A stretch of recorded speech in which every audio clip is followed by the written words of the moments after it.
Had said not to. Hey, hi everyone. It's Naomi Wolf of Outspoken. Thank you for joining me. So much is happening in the world, of course. We've got the lovely art in the background. And I want to go through a number of things that are really resonating from history. Of course, since I last spoke to you, we have had a strike.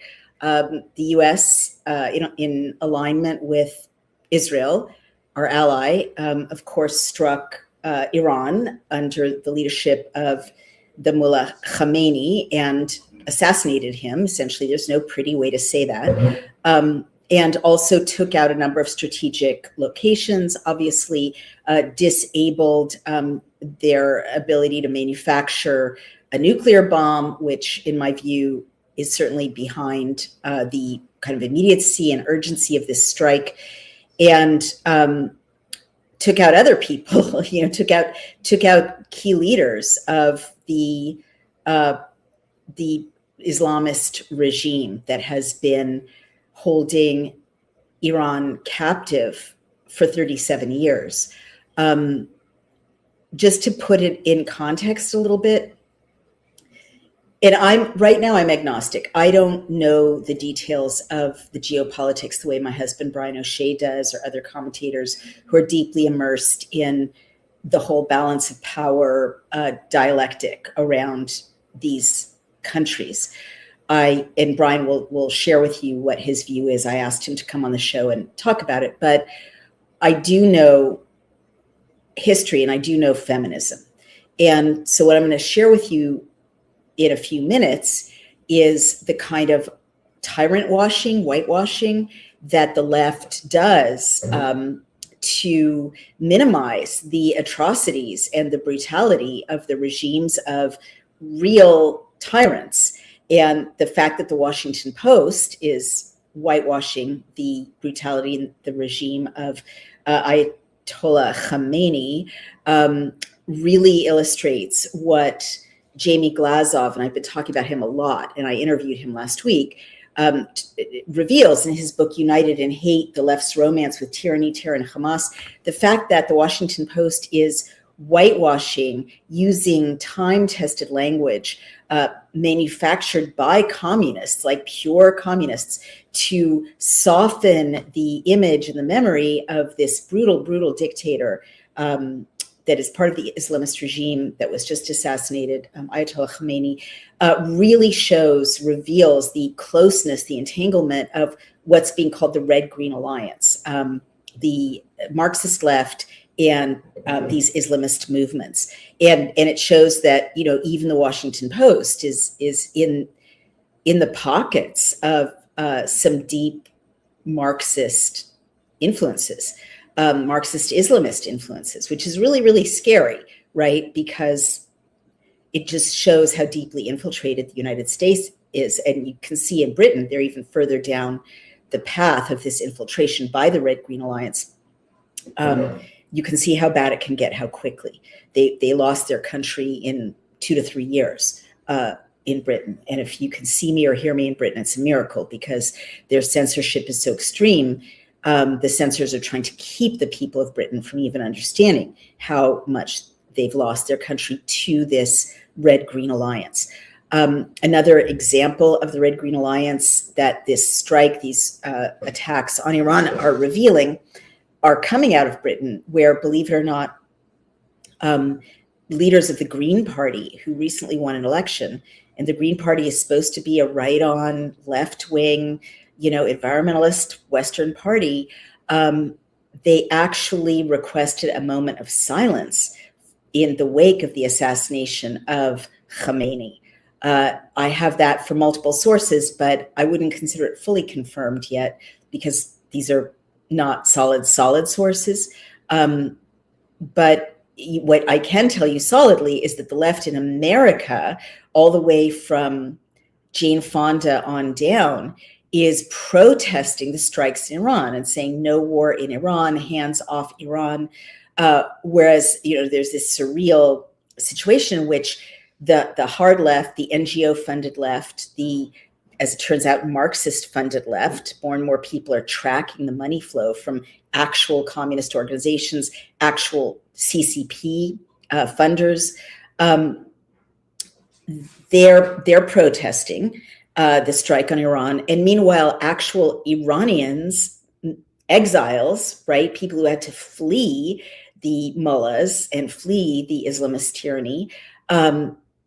Iranian communities in LA and in New York and in Toronto are celebrating, joyful. Berlin, right? I mean, all over the world, Iranian emigres are dancing and singing. Something incredibly moving to me as a Jew is that in many of these celebrations, Jews and even Israelis and Iranian citizens are celebrating together, embracing each other. I saw a clip of Iranian emigres singing Hatikva, which is the Israeli national anthem. It's so moving.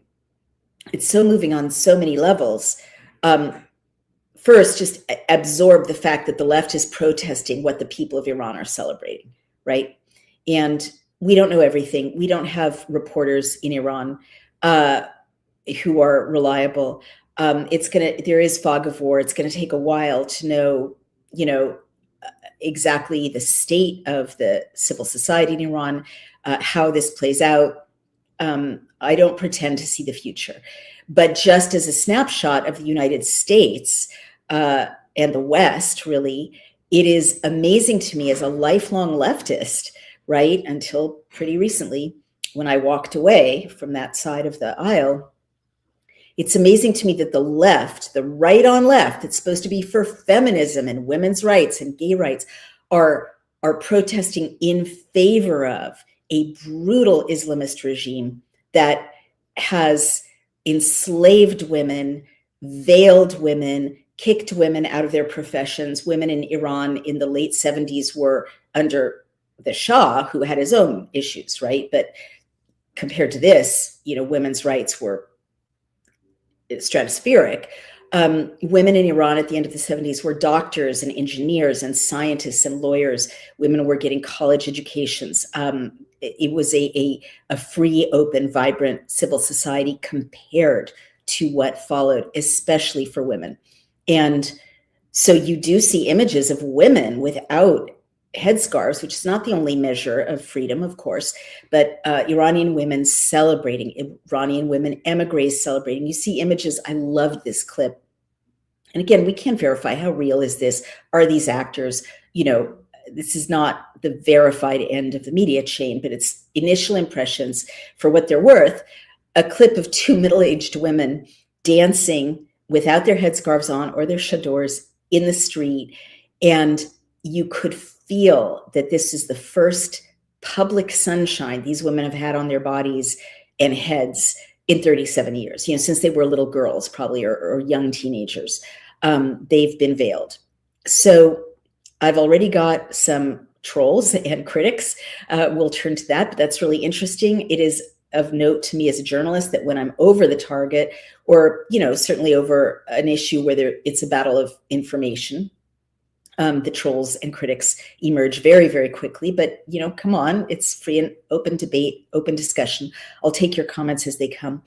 But to turn now to the Red-Green Alliance and what it's like to see Israel and Iran kind of celebrating together, or Jews and Iranians celebrating together, I should say.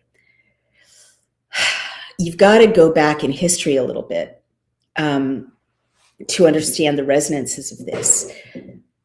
So today is Purim, which is a holiday, a festival that commemorates a story in the Book of Esther, which is not considered part of the formal religious scripture of Jews, but is one of the books of the Apocrypha, meaning kind of it's included as an extra text. And she was probably a real person. She was the wife of King Ahasuerus, who's probably Xerxes the second, I believe, king of Persia. And she was very beautiful, and she was the daughter of an uncle named Mordechai. And Mordechai and Esther learned that the evil anti-hero of this story, Haman, an advisor to King Ahasuerus, was urging the king to let him kill every Jew in the kingdom shortly. And they even erected gibbets to hang them. And Queen Esther found out about this, and there's this famous passage where her uncle, as they're discussing this, says, perhaps you were born for such a time as this. And perhaps she was. She very courageously approached the king. Wives didn't do that. You're just you're just one of whatever 200 wives at that time.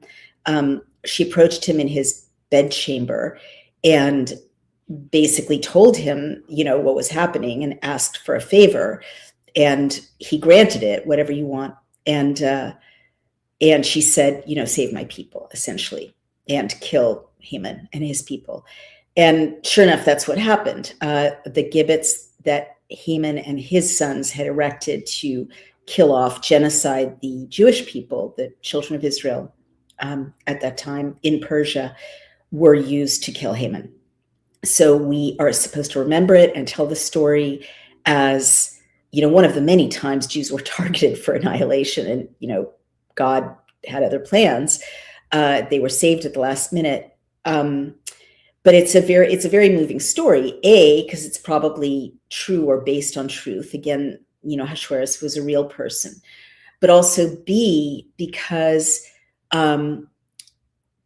Persia also played a pivotal role in the life of the children of Israel in exile. They were exiled after the fall of the first temple to Persia, and first to Babylon, and then Persia took over. And Cyrus the Great freed them and let them go home to Judea, to what we now call Israel. And so this is a profound memory that the children of Israel have, that the Jewish people have, that they were, again, subordinated in a strange land, taken as captives. They didn't have their temple. They couldn't make sacrifices. They couldn't worship in their own way in this foreign context. And this great king, a king who, again, historically, he's real. Cyrus the Great is real, and he's responsible for a lot of, very important accomplishments in his own right. He basically blessed them and told them to go home. And several parts of the Hebrew Bible talk about the return home first of kind of advance elders to rebuild the walls around the temple, around Jerusalem, and then the captives came home. Some of them stayed in Persia forever. There are still Jews. There were Jews in Persia up until recently. There's still a handful of Jews in Persia, right? But it's a very ancient relationship we have with Persia, and very peaceful for the most part. Persia used to be a multi-ethnic, multi-religious society, but now no. And so it's very moving that the children of Israel were able to free, hopefully, or at least strike a blow toward the freedom of the enslaved people of Persia right now, of Iran. I think it's beautiful. I know it's early days. I know there's all kinds of geopolitics around this. You may think myth or fable, or if you believe in scripture, the word of God, right? Based on real people, but we don't know for sure. Did the real people act like that? Did this really happen? It's early days, but that's the background. And it's just extraordinary that on Purim, or just before Purim, Israel and the U.S. attacked a murderous regime that had recently killed 30,000 of its own people, protesters, in order to suppress protests against the regime, right? Murderous, torturing people, abducting women if their hair showed under their hijab, right? Torturing them, enslaving women. Gay people are persecuted, prosecuted, tortured, I mean, you remember that famous boast of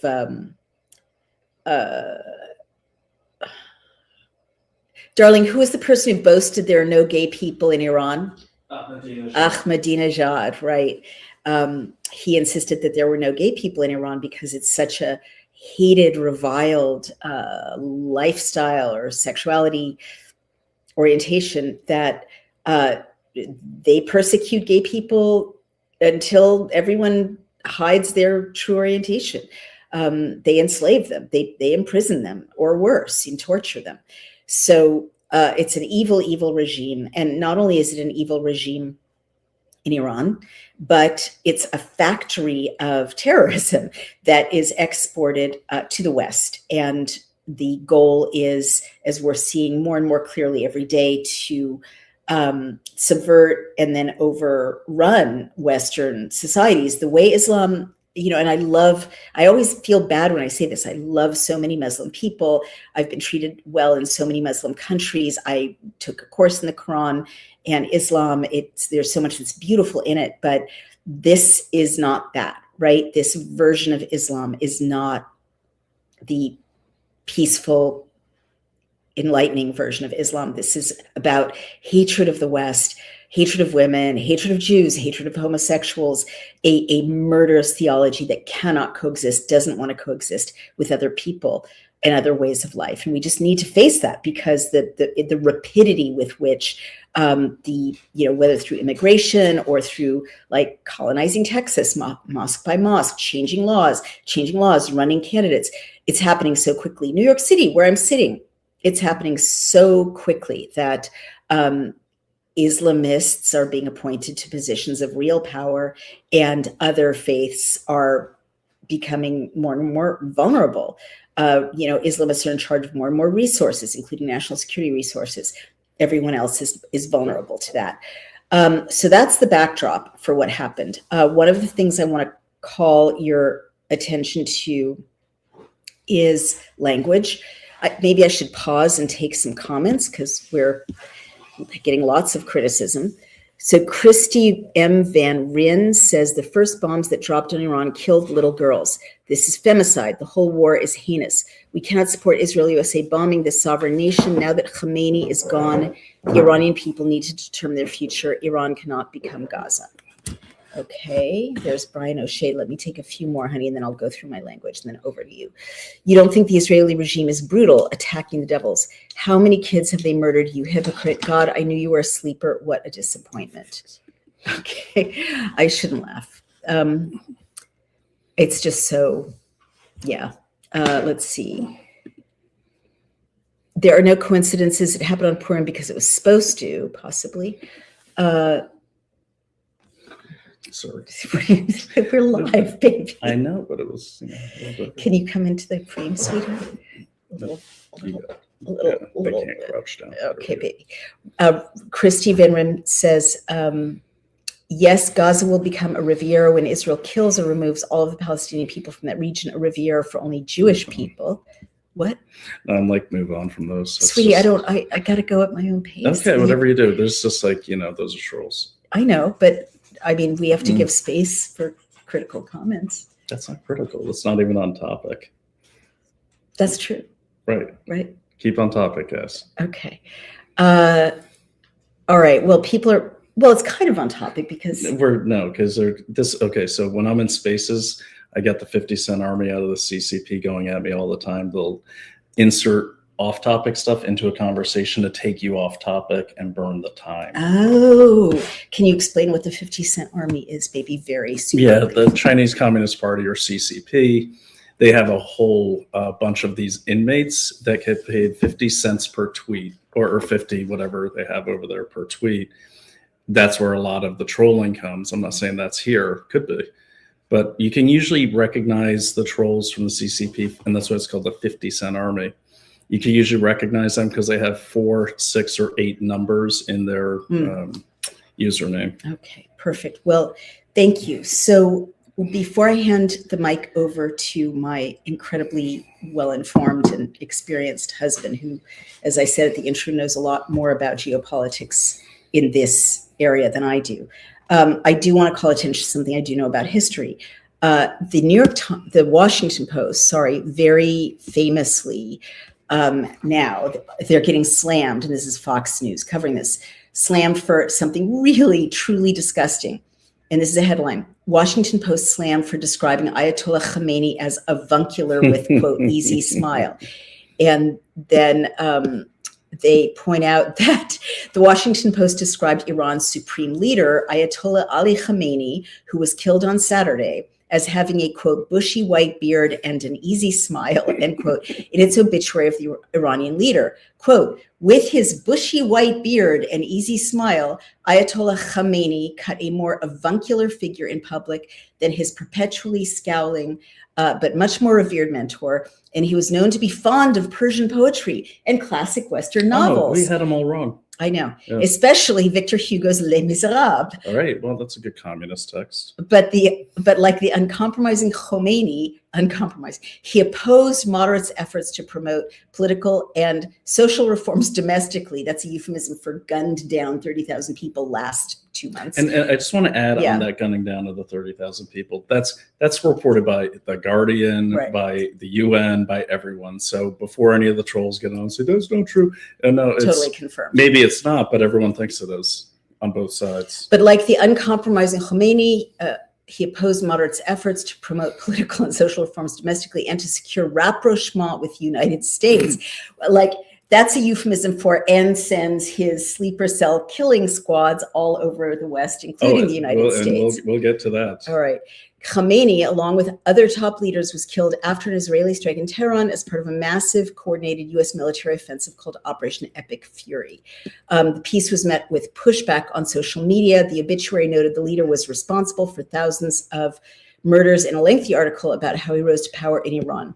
So Ted Cruz, for instance, says this is sick. Jennifer Say, our friend, says peak TDS, Trump derangement syndrome, describing a mass murdering dictator as avuncular, so as to say bad Trump for killing this sweet old man. James Wood says, this is how the Washington Post eulogized the dirtbag who murdered 40,000 innocent civilians this month. This is not satire.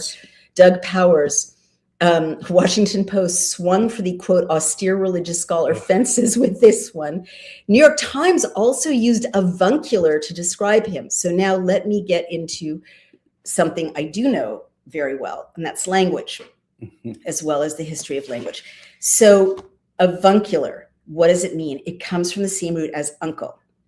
And where have we heard this before? Do you remember what Joe Stalin was called by fellow travelers in the 1930s? Uncle Joe. Uncle Joe. Uncle Joe. And to be fair, we called him that too. Okay. Yeah. But it came from somewhere. Right. But even our president called him Uncle Joe. Right. They're the good. They're the good. They're the good communists. Exactly. Well, so avuncular means like your uncle or like an uncle. And it's a really interesting word with a lot of history. So this brilliant book that I keep talking about by Jamie Glazov, United in Hate, goes back to the origins of the marriage of communism and Islamism started in the 1920s. And, you know, flowered with the Nazis. A lot of people don't know this. And in fact, Nazis had a hand in launching the Muslim Brotherhood. And they share a lot of Islamism and communism share a lot of qualities. This author, Jamie Glazov, very persuasively argues because they come from the same roots and the same people launched them. Very, very interesting. But one thing that is clear, and you know this if you're a student of language and a student of history, is that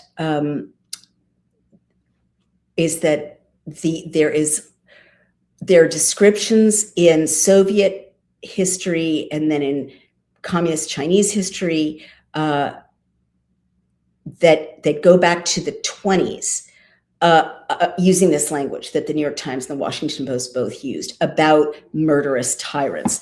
He's a man of the people. He's humble and modest. By the way, Nazi newspapers use language like this to describe Hitler. You know, we'll get to that. But you know, he loves a quiet game of chess. He's a dog lover. And they often talk about his kindly eyes. I'm not kidding. or his, sensitive demeanor. Did they happen to say warm smile? Almost. Okay. Almost, but it sounds very similar. So here's an example. I've got several examples. So this is a fellow traveler a sociologist named Jerome Davis, who visited the Soviet Union. He was exposed to the kind of propaganda that the Soviet Union dumped on Western observers.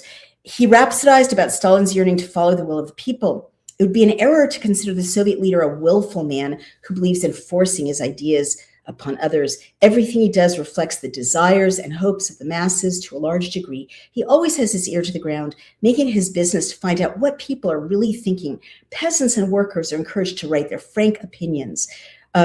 He both leads and follows public opinion.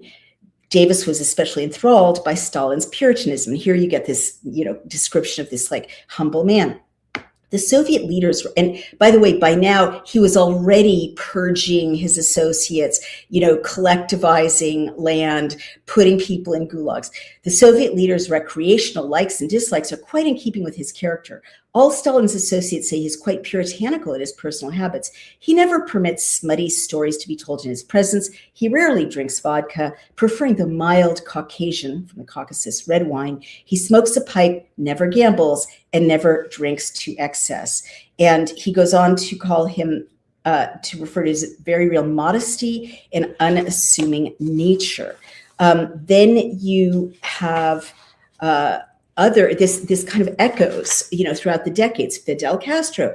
This is someone who spent 2 long evenings, Leo Huberman and Paul Sweezy, fellow travelers with the left. They went to Cuba in 1960. Fidel is a passionate humanitarian, not in the fraudulent sense that he loves all humanity, but in the meaningful sense that he feels compassion for human suffering, hates injustice because it causes unnecessary suffering, and is totally committed to building in Cuba a society in which the poor and underprivileged shall be able to hold up their heads and enjoy a fair share of the good things in life. He treats people within this framework kindly, sternly, implacably, according to their actual or potential role in creating or hindering the creation of a good society. And then I think I've got 1 or 2 more here. And he was a handsome guy. Oh, and so was his son, who eventually rose to power in Canada. Yes, that's right. Other people describe Lenin as having an aristocratic expression, even in death. And then when Westerners... Wait, they say that? Yeah.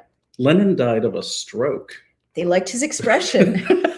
Jesus. They said, oh, here we go. It was, and this is someone traveling with Shirley MacLaine to visit Mao. It was not hard as you talked with Chairman Mao to understand the deep affection men feel for this man who has organized life on a human basis for hundreds of millions of Chinese men and women. And this is Chu Enlai, handsome, courteous, and gently spoken. He hides under a modest, urbane presence, a courage of steel, with reasoning power swift and trenchant as a rapier. Mr. Chu's face, once seen, is never forgotten. An alert and kindly face, youthful, almost boyish, set in a frame of dark hair with dark eyes shining beneath dark brows, a very warmly kind face, too, and with eyes that look straight at you. I cannot imagine a less aggressive face or a gentler one. But under the charm and calm was a complete assurance and sense of command. He is a literary genius. Who's Chu Enlai? Chu Enlai was an ally of Chairman Mao, and Premier Chu Enlai became recipients of the right. So right hand of Chairman Mao, murderous, tyrannical, communist. You could go on and on, but the same language, kindly, avuncular, humble, is language that has been used for decades. Yeah. And to describe these tyrants and to downplay them. And still today. So that's what I wanted to share. And then I just want to pick up. Well, before we go to the comments really quick, Christy, we'll get to your comment in a second. I see it. And by the way, we don't delete comments. It's just we can't keep them on the screen because you can only do 1 comment at a time. Right. So we're not deleting your comment. No, it's still there. Yeah, we're just not keeping it on the stage. I'll bring it back up if she wants. Sure. But go ahead. But the, when you were reading this to me about the Washington Post, I wasn't surprised. What? They literally do this with everyone that's a tyrant. This is like the equivalent of those morons like Swalwell that put on their X profile, they'll put things like father, husband, puppy lover, or like it's like it's some sort of like softening of them. Like, but why? Well, why treat everyone knows Khomeini's a tyrant? It's one of those things where it's not that they think they're going to convince really anyone, but the people the Washington Post is targeting tends to be the 20 to 25-year-olds. That's what they're targeting now. A lot of them can get free subscriptions through their student accounts. And just talk, I think it was Daily Wire, who I usually don't watch at all. It's water. But just water. You want some vodka? No, last time I drank some water, vodka, comrade? People say, "What are you drinking?" It's no, breakfast go ahead. time. I didn't mean to interrupt you. But the Daily Wire recently did a poll out on the street of people around NYU, New York University, for like young college kids, and they were asking them what they thought of the State of the Union address by Trump last week, and people were like, "It was terrible. He should be impeached. He's told so many lies. And this kept going on and on. And finally, they get to the final person they interview, and the girl goes, "Wait a minute, isn't that tomorrow?" See, none of them had watched it. And so that's what propaganda depends on. That's why there's so much scuttling of information. People do forget. Right. And so a lot of people won't know who he is, just like a lot of people didn't know who Xi Jinping was in 2019. And a case in point, in China, I forgot who did the poll. I'll have to put it in the comments at some point, but they were polling students. I think they were polling them here, but like visiting students, and 91% of the students between like 20 and 35 had never heard of the Tiananmen Square massacre. That's so disturbing. And the few that did said, "Oh, well, we know that's U.S. propaganda. That never happened." Gosh. And we know people who were there. Wow. Good friends of ours. So anyways, but the language, and Sean, maybe can you pull up that video, Sean, if you're hearing? The language is very familiar. Here's an example. Commemorating the day the world changed forever. Be one of the first to reserve historic victory. The commemorative plate honoring the election of the 44th president, America's first African-American commander-in-chief. His confident smile and kind eyes are an inspiration to us all. This priceless work of art features a triumphant president-elect surrounded by the American flag and spectacular celebration fireworks. Historic victory is crafted of fine porcelain and richly accented in 22-karat gold trim. The election date and inscription, "Change has come," are displayed in gold text on this first issue collector's plate. The back displays the seal of the American Historic Society and documents the historic electoral and popular vote totals on Election Day. This certificate of authenticity from the American Historic Society promises you'll own a collectible of the highest quality and integrity. It comes with a display stand for any desktop or curio case, or proudly hang it on any wall. This issue has been strictly limited to just 65 filing days. After that, the die will be destroyed forever. Due to the unprecedented demand, there is a strict limit of 2 victory plates per color. I never thought this day would come. And now we own a piece of history. Our generation has spoken, and now this special treasure will be cherished as a prized family heirloom For generations to come. Yes, you can own a piece of history authorized by the American Historic Society with famous display stand and certificate of authenticity for the first issue price of only $19.99. Call now. Have your credit card ready when you call 1-800-944. Yeah, so you were talking, yes, Sean, when you were talking about it yesterday, after reading that, I can't wait to read that book. I was like, God, and it just popped into my head because I remember back in 2008 when I saw that ad. And full disclosure, I actually voted for Obama the first time. I wasn't that politically astute. I was in the Intel world, and big disclaimer about the Intel world: we don't really care who's in the White House because we're going to do our thing anyways. But I saw that commercial. I was like, damn, that's really cheesy. Right. Like that's really, it felt like a very forced issue, kind of like COVID propaganda later on. Right. But are you calling attention to the warm smile and kindly eyes? Yeah, I mean, it's the same language, the same rhythm, and that that was written in. And I've seen those Fidel ones where they're like, his kind, his fluffy beard. They have fluffy beard stuff too. So can I talk about that, like the psychodrama around that? Like, why avuncular? Why kindly eyes? Kind but stern. And Jamie Glazov has he dives into the psychodrama and psychoneurosis of the left and of communists, and also of Islamists. Right. But from a Freudian perspective, or from a child psychology perspective, if you've had an absent father, or a sadistic father, or an erratic father, an alcoholic father, a mentally ill father, you don't want a father, right? You don't want them to say he's just like a dad to you, because then you'd go, ah.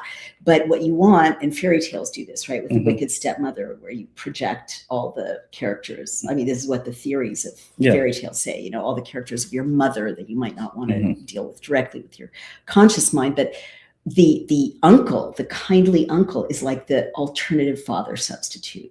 Yeah. And so the kindly eyes are like, he's the father figure of the country, but he's kind but stern, right? So he's going to keep the structure in place. He's going to be an authority. He's going to take care of you, but he's going to look at you as if you're his beloved, child substitute, whatever, and take the place of that inadequate father figure. So why do they do that?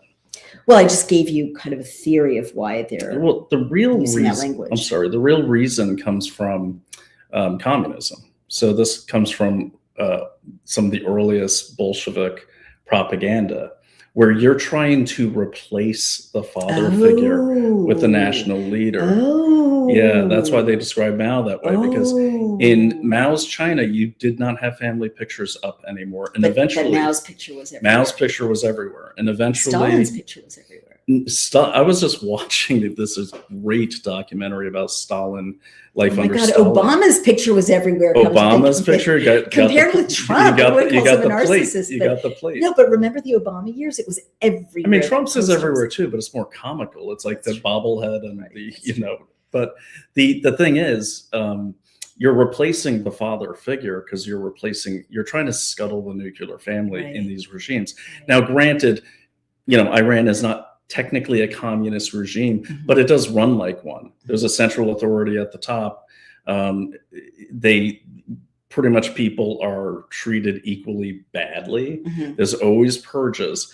And that's the reason why communism aligns so well with Islam, is because there's no real central structure in Islam. Right. You have imams, and Saudi is kind of seen as the leaders of the Islamic world. Of course, Iran and Saudi have been fighting over that title for centuries. But you're trying to scuttle that. So the other thing is, there's a communist propaganda. I forgot what it's called, but it's a 50-50 type thing. You can't be one thing in communist propaganda and still be another thing. So you can't be, for instance, moderate. You can't be pro-West and pro-communist, or pro-imperialist and pro-communist. You can't meet in the middle, and you certainly you can't be a monster if you have kindly eyes and a fluffy beard. And that's why you'll see so many arguments on the internet. So many people in America, especially lately, I mean, the left long ago, and it's ingrained, but the right is getting influenced as well by people like Max Blumenthal and the American Communist Party, like Jackson Hinkle and these people. And you could see it everywhere. You check out my show, I explain it in detail. But the thing is, they always make the argument of Iran or Israel's doing brutal tactics, so they can't be right. Or the U.S. killed, had a collateral casualties, which unfortunately happens. Right. So this war must be wrong. Gotcha. You see what I mean? Yeah. Well, the left does that. Yeah, that's communist. That's. I mean, honey, it's communist, but the right sometimes does it too. It's human nature. That's what I was just saying. People don't want to think too much. Yeah, they don't want to think too much. And like I've always said, having been in the intel world for almost 3 decades before, but I wasn't. There's always there's always mixing up of who's good and who's bad. Right. There's always a bunch of people traveling in the same directions. A lot of the meetings I went to use joint assets for propaganda or whatever had Pakistanis, had Chinese, had Iranians at the table, all with their sacks of money to influence their message and get Are it you out. allowed to tell us this? I'm being very vague. Okay. Well, that's really interesting, and that's a great reminder, and that says a lot about why. But why? So, are you saying that language suggests the Washington Post is getting Chinese money? Or Oh, they've been getting Chinese money for a long time. oh my God! And that I mean, explains so don't much. forget, like Reuters, AFP, AP, they all signed MOUs or memorandums of With MOCs Xinhua. with Xinhua Newsnet, which Oh is my the public-facing God. office of the Chinese Ministry of Propaganda, and who shares office space in the same building as Xinhua. What's his name? Neville Roy Singham, Right. I keep who reading about owns the him. People's Forum, who is the incubator for all these pro-Iran protests, the anti-ICE protests. So you see where all the connection is. Yeah. Oh my God. You've just unveiled like the head of the multi. I didn't unveil it. Lots of people. I'm sorry. You yeah. just referenced Mhm. that there's one node of production that manifests in all these hydras of media and There's protests. But he's a big one. He's a big one. But China is one of the Yes. sources. China's a source. And keep in mind, Russia is a source. Right. And we have to remember there was a point in time, speaking of conservatives, I Mhm. consider myself conservative. During the Ukraine buildup and the constant dumping of, way too much money, I think any money is way too Mhm. much, into Ukraine, what happened, and it happened to me too, I found myself starting to favor Russia. Mm. And I started forgetting who Russia is. Now, granted, under Clinton, Mhm. when I was in special forces, we were doing joint live fire exercises Mhm. with the Spetsnaz over in regions of East Europe that What's I your can't get into. point? So we've always worked with our enemies and we've always worked with our allies alike. It's Mhm. transactional in the real world. Right. And so, I see. he's my enemy today, he's my friend tomorrow, but it's never a permanent relationship. And that's what people have to understand. Right. So my point is, with all of this messaging that you're seeing on the left and the right, Mhm. a lot of that is by design, and Mhm. people really have to pay attention to it. Where I always pick fights with people on X, and if you see my X statements, they're very argumentative. Sometimes I'm a real a-hole, but the reason I'm doing that, I'm trying to make people research to prove me wrong. Mhm. And that's my goal, is because I believe if everyone is researching the right way, they get to the truth, and then we can have a real conversation. And you're going with that. Where? I don't know. Okay. I don't know. See, I have severe ADHD from my PTSD, and Well, no, we were talking about the flow of money through China. Oh, through yeah, Louis yeah, Singham, yeah, yes. Washington Post. So- And what I was going to say. I know where I was going. Okay. Do you want to finish? What you were- Yeah. Okay. So This is like our breakfast table. It's like, I'm not done yet. Well, okay, go ahead. there's China, Mhm. but there's also Russia, Okay. and then there's also international communist globalist type groups, such as the Syrian Socialist Nationalist Party, which funds the Gray Zone, Jimmy Dore, or has sent them money. Are in we the going to get past. sued now? They've sent them money in the Okay. past through an award. Okay. Max Blumenthal. So it's hard for people because they want to say it's Israel or it's Iran or it's this country, this country. You have to understand that Iran and China and Russia and Cuba, these are all devout communist nations. Hmm. The revolution is still very much alive for them. Mhm. And they want the world to be communist. So for them, there are no borders. Mhm. So when you say China, Right. you could be talking about China, Iran, and Venezuela. Right, China, right, it's right. it's not like it's one bad guy and there's Right. never one bad guy and there's never one good guy. So back to the flow of money to the Washington Post, the New York Times, clearly, and all the propaganda outlets and the protesters. Mm-hmm. We don't really know what the left could look like in America without that flow of money. Like we may not really have much of an organic American left. You right don't now. right now, and I'll make this quick. What has happened? Let's agree on, just for the sake of this conversation, without trying to sound like communist, but let's say the left, most people consider the left the Democratic Party, the traditional Democratic Party. Mhm. Okay. Mhm. Well, that really doesn't exist anymore Mm. because the traditional Democratic Party kind of leans socialist, but I would say not the vast majority, but the majority of them are capitalists. Mhm. Okay. They are Western, they just have different ideas of how to get there. But now it's been hijacked by actual communists Mhm. through the Democratic Socialists of America. And you would say people like AOC, Rashida They Tlaib, are. So it's not a political party, Bernie though. Sanders. It's a PAC. It's like a Right. funding organization, but it's also the boots on the ground. These are the people that push the campaigns, and their stated goal is to use the left, as they say, or the Democrats, and then supplant them. Wow. The same thing happened in 1948 Czechoslovakia. Oh, what do you mean? The Soviet Union, after they negotiated with the Allies, they were kind of told, "Hey, you got to quit just rolling up on countries and saying they're yours. We're not going to deal with that." Mhm. Czechoslovakia was very, very industrial, is very, very well educated. Mhm. And so they let the original president come back into power. Mhm. But see, the communists had already set up a bunch of these. They actually had Democratic Socialist Party. Mhm. Oh, wow. And they had all these different communist groups. And then they had some people from the Communist International infiltrate the right Mm. and cause And infiltrate the left. yeah, so they hijacked the Wow. left, and you said it Right. earlier. On the left, what they do is they hijack it and they take over committees, and they did this in Czechoslovakia, like the Security Committee, the Intelligence, Right, and then they pick off their enemies on the left. Wow. Meanwhile, the communists that infiltrate the right, they cause division mainly through race issues. Wow. Okay, so we see it today with the Jews are in control of everything, the Jews this, the Jews that.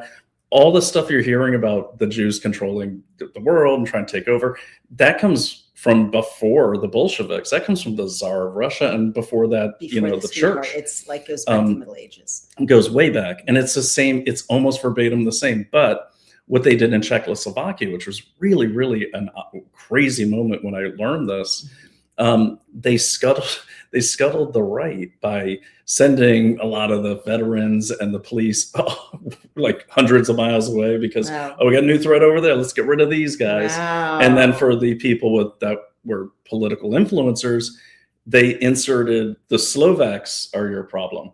The Slovaks are taking the jobs. Oh. And then the right turned on each other because some agreed, some didn't agree. Finally, what ended up happening was the police commissioner died by falling out of a 3-story window. And all these different parties, like the Democratic Socialists, demanded that the president hold elections and abdicate. And he finally did. He couldn't take it anymore. And then both sides ran their candidates. But by now, both sides were completely controlled by the Soviet puppet governments, the Soviet puppet communist parties. Wow. So they ran 2 communist candidates. They've already won. Right. The same thing's happening right now Oh my God.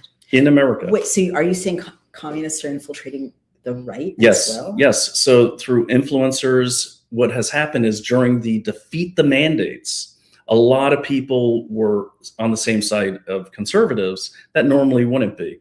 Nation of Islam, Max true. Blumenthal, Kim Iverson, Jimmy Dore, a lot of these people. And that happens. I mean, Stalin was on our side during World War II. Mm-hmm. But what has happened recently since Trump got in office, all of a sudden, a lot of new conservative podcasters and more established ones are platforming people like Kim Iverson and Ryan Grimm and Jimmy Dore and all these people who are, and I have the receipts, who are paid by, who are featured on communist sites all the time.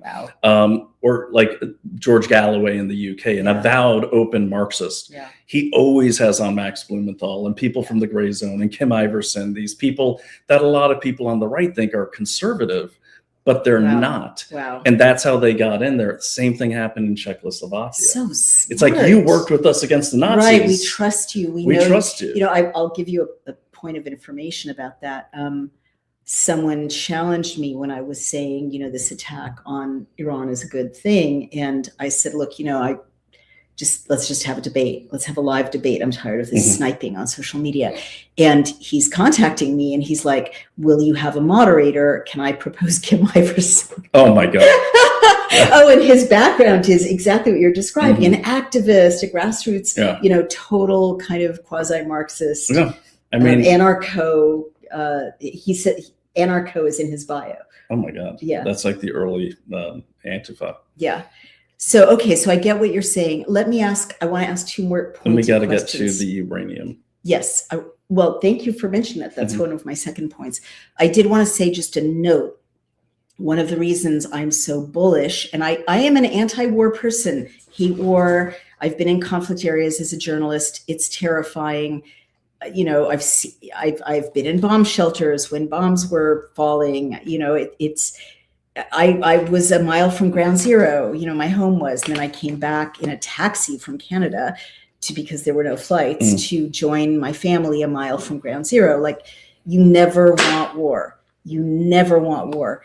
To my amazement, I believe that in my whole lifetime, Loki always likes to be in the podcast. Yeah, he wasn't saying no. Yeah. We've never had a president who's an actual anti-war president who really wants to be a peace president as President Trump has. He has ended in wars. And so one reason I was, bullish on this war is that I did read in here something I had never read before, which is that Iran and Venezuela was actively working under Hugo Chavez to get uranium to Iran. I'm going to say that again. Venezuela was actively working to get uranium to Iran. What is uranium used for? It's used for nuclear missiles, nuclear warheads. So, process that and then think about what happened the last couple of months. President Trump took out Venezuela, the head of Venezuela, and kind of struck a blow at Venezuela's capacities. There are a lot of reasons for that. You could crudely say it's oil. You could crudely say he doesn't want communists, so close to our borders. He wants to dominate our hemisphere. He doesn't want China so close to our borders. He wants to stop the narcotics flowing in on the boats. All of that may be true, but something he may not be able to tell you. And my life with Brian has he can sit on my lap. Okay. He wants to sit on our lap. Get my notes. Yeah. Loki wants to sit with us. You can sit on my lap, Loki. No. Welcome to our household, by the way. Yeah, exactly. You too, Christy. Yeah, right. That's right. Everyone's welcome. Something I think you all might really want to consider, and that my life with Brian has made me more aware of, is that the life of Brian. My life with Brian. Just go ahead. It is the life of Brian. Yeah, is that the president can't tell us everything. And if we now know that Venezuela was working to get uranium, actively working to get uranium to Iran, that's an existential threat against you, me, the planet, Europe, Canada, Latin America, South America. I mean, if there's a nuclear attack on the United States from Iran, which is a lunatic-led nation, it's questionable, who's going to survive and whether the planet can survive. So he can't tell you that, right? Jamie Glazov told you that. I just told you that. But what I'm saying is, if one reason to decapitate Venezuela is they were actively working to get a nuclear material to Iran, and a reason to decapitate Iran is because they were trying to build a bomb to aim at us, a nuclear bomb to take out Israel, to take out the United States. He can't tell you. And is that right, sweetheart? Against sanctions. As a matter of fact, Sean, if you could call up slide 1, I'd appreciate it. There we go. Okay, so what you're seeing on the screen there, this is, who else knew about it? The Obama administration and Democrats and Republicans back during 2000. You mean in an office? 2012. Wait, Democrats and Republicans who? I'm about to show you. So this is the report from the 112th Congress in 2012, I believe.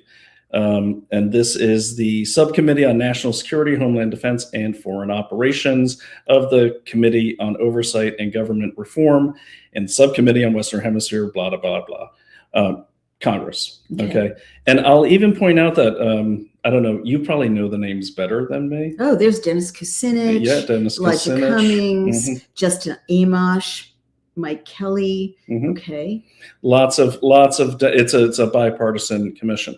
So this wasn't even being argued back then. And I want to tell people that after this report came out, What wasn't being argued? that Close this out. they were working with, just let Sean do it. Okay. So after this happened, that's when they What's this, baby? Okay, so after this committee, You got to just use the subject. this is, seriously now. I can't read your mind. This is what happens when you put a husband and a wife on. Like, we have a great marriage, but good Lord. Well, but what are you talking about? I'll get there. This is Brian time. That's You right, got to that's right. circle around it. till you get to You it. keep derailing me. Are you? Maybe they're right. Maybe you're Maybe it's me. an Maybe asset. You maybe I've infiltrated me. you. It got weird. But the point is, so this subcommittee, who's very openly, the president sees all these talking about, hey, look, Iran and Venezuela, we got a big problem here with more than, just oil, weapons, military, treaties, everything. So That's what the report said? yeah. So Sean, if you can pull up slide 2, I've already, kind of marked these off and annotated them. Can I, Okay. honey, at the risk of derailing you, can I restate what I think you just said so I understand Yes, you it? can. That's fine. Okay, thank you, sweetheart. Did you just say there was a bipartisan subcommittee in the Obama years that had a report, a national security report that said that Venezuela and Iran were collaborating on weapons Yeah, and more. and more? Let me read. All right. So this is from that report. We'll put the link up in the description. Everyone at the time is very concerned about this relationship between Venezuela and Iran. Mm. On weekly flights, I'm reading from the highlighted part. And how did you get this? I just researched it right for the show. Wow.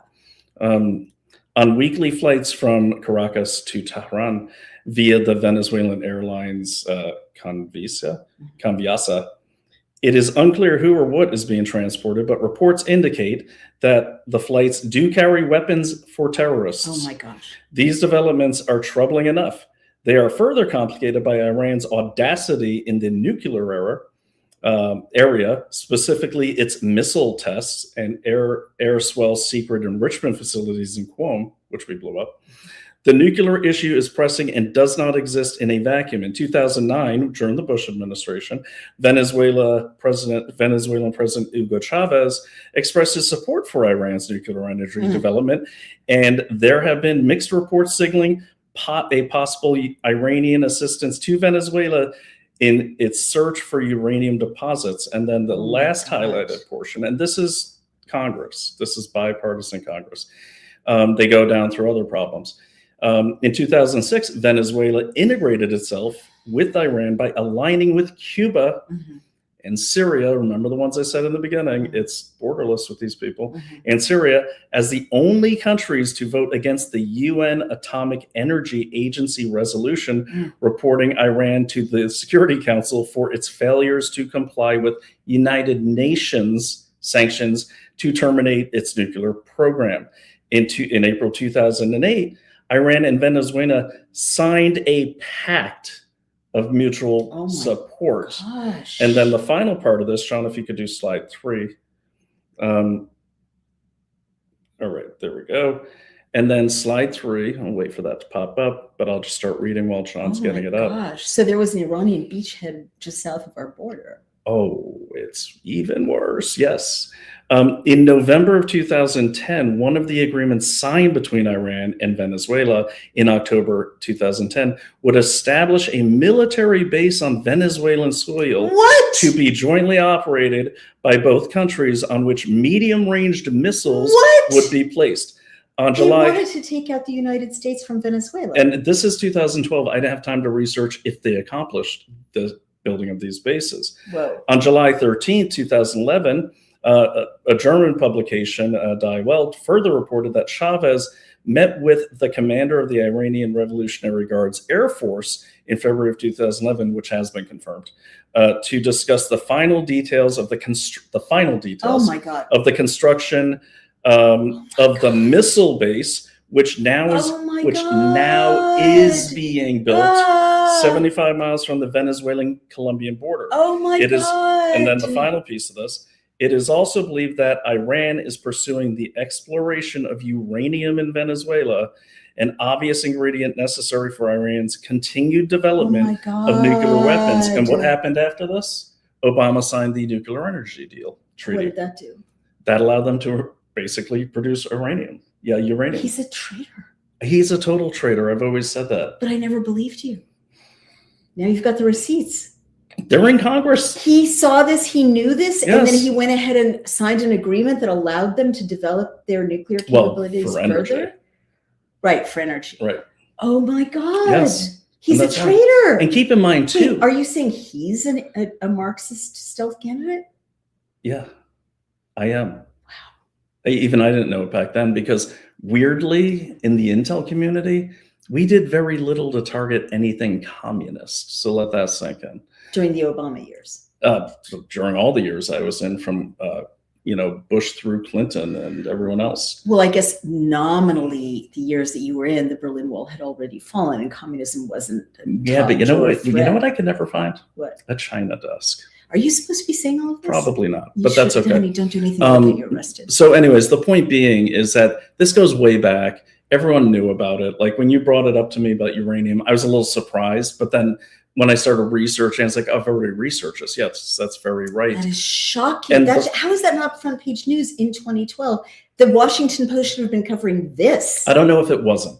I don't know if it wasn't. I don't recall ever reading that. Okay. I would have known if there were uranium enrichment facilities, right off the You know what else US happened coastline. in 2013, I believe? That's when Obama met with Xi Jinping at the Poynter Institute's mansion in California. The Poynter Institute that also owns factcheck.org, PolitiFact, and all those, and is funded through University of Pennsylvania. Which is Biden's CCP. Yeah, his storage locker for classified documents. Right. Yeah, so there's that. And then the final thing I'll say is this. What a lot of people don't realize is the relationship between Cuba and Venezuela is, like I said on the last one, it's like the same root structure with different trees poking out.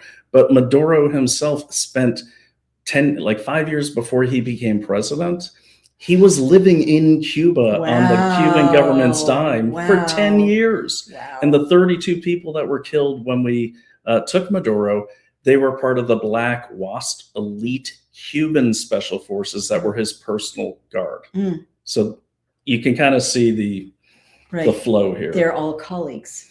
They're all colleagues, and they're all working very hard, just like communists do. They never stop marching forward towards their goal. So their goal is clearly to take out the United States kinetically and economically and culturally. Yeah, and if you want to know what to look for, you'll never find that. You'll never hear them say, we're going to take out the United States. No. What you will hear is, we need to eradicate the imperialists. We need to eradicate private property. That's where race comes in, because slaves were considered private property. So they throw race in there to get them on this. The Black Panthers were funded by Mao. Yeah, we were just talking about that. And that's in the Library of Congress. It is. Now, honey, this is amazing, but I want to... I'm done. No, it's good. That's all I got. I blacked out. What did I just say?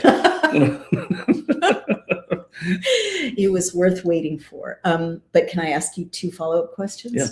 And let's go half an hour over, because this is so rich and people are joining us in multitudes. Sweetie, I need to ask you follow-up questions. Sure. Okay, these are my 2 follow-up questions. Take them in the order you want, or weave them together.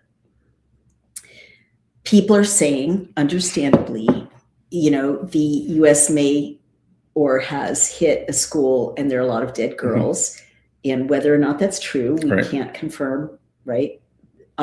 You did say something profound about war this morning when we were chatting. And I don't mean for it to sound callous, but it's the same reaction I have when people talk about war. And basically you were saying people die in war. Like the Americans are so naive, and we've never had a war except for 9/11 fought on our shores or Pearl Harbor, right?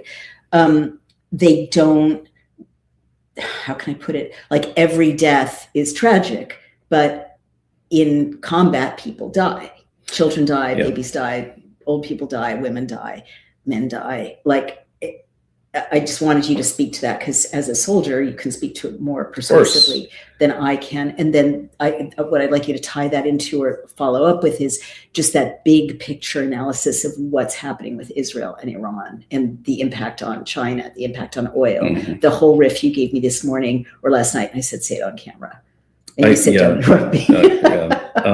Well, let me take the first part first about the casualties in war. Right. Yes, there's always casualties in war.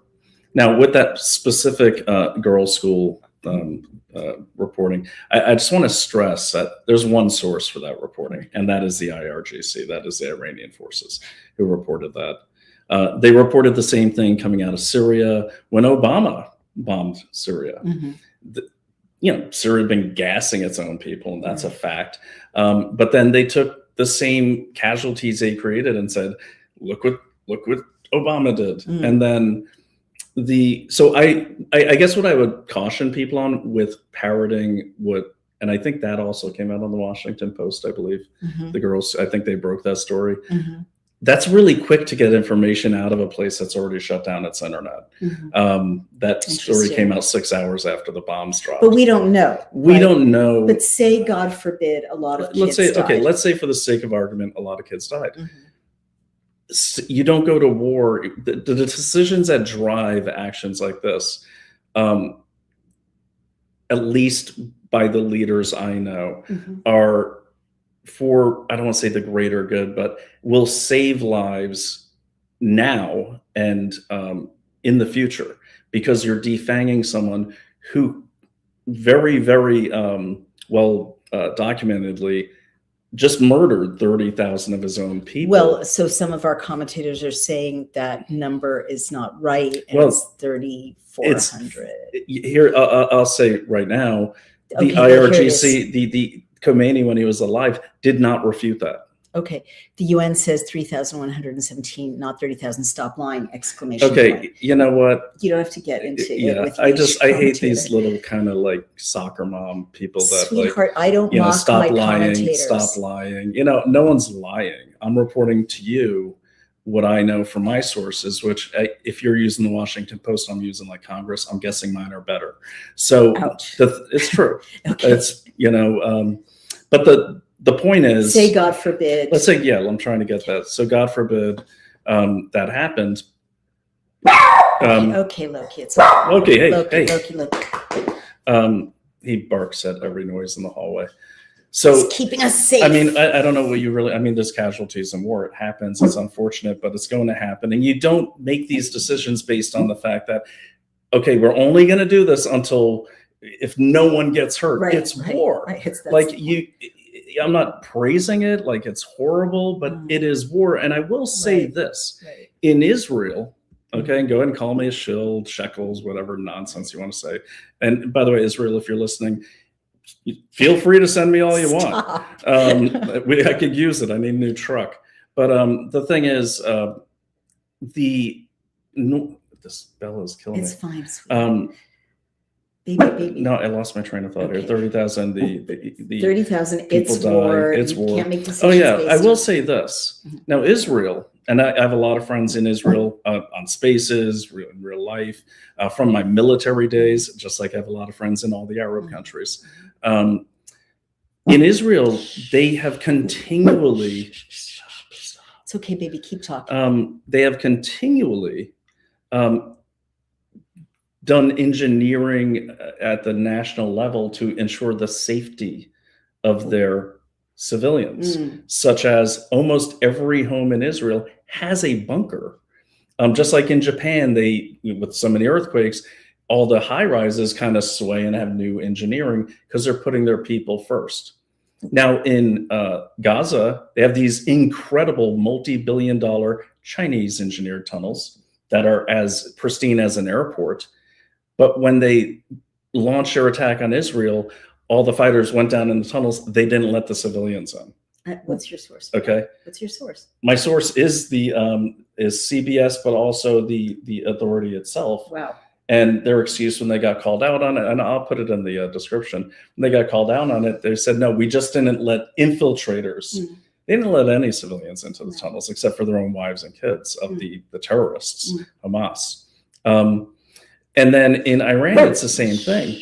Like, they've been at war with Iraq and everyone else for a long time. They've been bombed by Israel before, and there's been nothing done to the civilian infrastructure, nothing to protect the civilians. That's a good point. So it takes two to tango. I get it. Someone drops a bomb, people die. But also, Iran's been putting their people in harm's way, even at the tip of their own guns, for decades, if not longer. And so who do you blame? Right. You see what I mean? Yeah, I think you answered that question really but well. It should in no way, and a smart leader, and thank God we have one, is not going to just change operations because there's casualties. Those casualties are figured in to the equation. And yeah, it'd be great to have no war. And it'd be a war in which no one dies. And I just want to say this to the audience. A lot of people on the left and the right, they have this view of the world like there were no wars until the United States invented them, and then Israel, and then they got worse when Israel came along. Like if we just didn't do anything, everyone would stay in their corner. Right. Well, we know that's not true. Unless you missed World War II. Right. All of human recorded history. If you missed 9/11, all of these things and all of human history. But there is this weird thing, and I think it's because we're not as exposed to war. But people in the audience that have been, like myself, many times, I'm a disabled combat veteran, the world always seems to be at war. And the only thing that is heartbreaking for me is with all of these violent protests and things happening on our streets, this is no longer a place I can escape from war anymore. Oh, but I would say no, it's okay. I'm fine. But the point is and that's why we have to really, it's just time to choose a side. Wow. Do you want the mullahs in charge of the world alongside China and Russia, or do you want the United States? Because there can be only one, and there will be one. Wow. That's a pretty stark choice, and that's really well said. That's reality. Yeah, no, that's profound. So Jay Selden says something really beautiful to me. Dozens of lifelong friends are in bomb shelters in Israel, and they're happy to stay there to free the Persian lions, descendants of Cyrus the Great. And they get government assistance with that. And people will be like, oh, we got sanctions on Iran. You know who doesn't have sanctions on Iran? China, and they dump money into that country. You think they help the people with it? No. Just like China dumped $15 billion a year into Cuba for their infrastructure, and their infrastructure is still crap. All those blackouts they report on, that's not because of Donald Trump. They've had 20-hour blackouts for the last 30 years. I know people in Cuba, talk to any of them. They'll tell you the same thing. So where's that money go? I'll tell you where it goes. It goes to military infrastructure, such as the 3 Chinese signals intelligence bases, which have been confirmed by both administrations on the island of Cuba, and the Russian one that's been there since like the 50s. Wow. They never lost power, even now. Wow.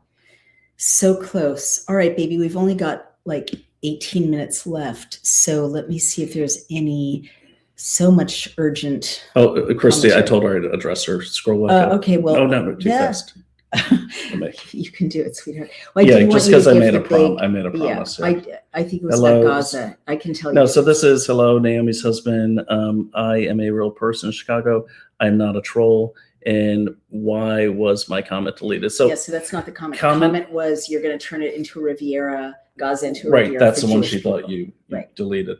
And by the way, you could be a troll and be a human. It's a bot that is a bot, but people who troll are people who derail content. And maybe that's not you. But what if it's a sincere question? I didn't see the question.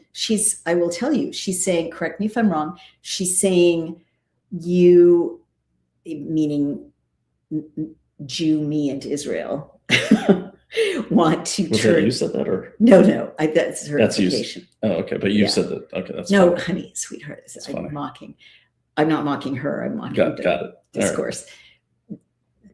That I want Gaza through Israel's doing to be turned into a Riviera for Jews and starve Gazan people. We better find it so we're not misquoting. That's okay, but that's the basic idea.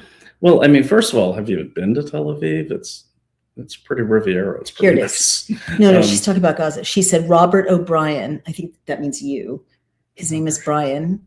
Robert O'Brien. Robert O'Brien. That's a great name for you. Is it my tweed? Is it my tweed coat that makes me look more like a Robert OBA. than a knuckle dragging Brian? Brian O'Shea. Brian O'Shea. I get kids called like Sean O'Reilly and stuff all the time. Like, Just you Irish people yeah, look alike. I guess we all look the same. We all sound the same. You all sound the same. Robert O'Brien, yes, Gaza will become a Riviera when Israel kills or removes all of the Palestinian people from that region, a Riviera only Jewish people. I have a question for you, and she's a real person in Chicago. Hi, Christy. Honey, be nice. I am. I said hi. You didn't say it nicely. Hi. That's as nice as it gets. Sweetheart, this is outspoken. I'm Brian, not Robert. You could be hostile Brian, on not your Robert. show. You've got to be nice. I'm on not my being show. hostile. I'm just being, You're being sarcastic. I'm hungry too. Okay. Um, Well, honey, but this is a serious point. Well, sort of. She's saying, like, let me put it differently. Some people are saying legitimately, why are you believing the propaganda, Naomi? This is just a move in the greater Israel effort to colonize, Iran, southern Lebanon, northern Jordan, the Gaza Strip. And there are people who want greater Israel. That is Sure. a strategy. Yep. And so I think that what Christie is asking is a version of that. Will it be a Riviera just, have you genocided the Palestinian people and it's a Riviera just for Jews? Okay. So first, let me say this. Not Mossad, not deep state, not on the payroll of anybody. Him either. I'm open for business. Stop it. Seriously. It's not. The only difference is just so I could keep it clean, I'll take money from both sides so it cancels each other out. He's joking. But this is a fair question. I've evolved in my views on Israel, and I'm pretty So what is the straightforward. question? Sweetheart, I'm a woman. You have to circle. I have to Oh, circle. now Yeah. we don't get to the point. Okay, I get it. No, there can't be a point in an answer to that because No, I don't no, know. I I don't don't know. know. Sweetheart, let me finish. What is the strategy? No, baby.